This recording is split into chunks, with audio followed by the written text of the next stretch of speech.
అరణ్యవాసం చేస్తూ పరమశివుడికి పూజిస్తూ తన జీవితం కొనసాగించాలని ఆలోచనతో నిర్ణయం తీసుకున్నటువంటి సమయంలో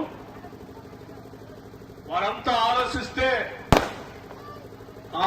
పాండవుల పక్షాన ఉన్నటువంటి అర్జునుడు ఉత్తర గృహగ్రహణం చేసినటువంటి ప్రాంతం అయినటువంటి ఈ గ్రామం సరైనదని భావించి ఇక్కడికి వచ్చి గాంధారి ఇక్కడ శివుణ్ణి ప్రతిష్ఠించుకొని ఆ శివుణ్ణి పూజిస్తూ తన జీవితాన్ని శివ సన్నిధిలో గడిపింది కాబట్టి ఈ గ్రామానికి గాంధారి పట్టణంగా పేరుగాంచి తర్వాత క్రమంలో గాంధారిపై గంధసిరిగా ఇది పిలువబడుతుందని చెప్పి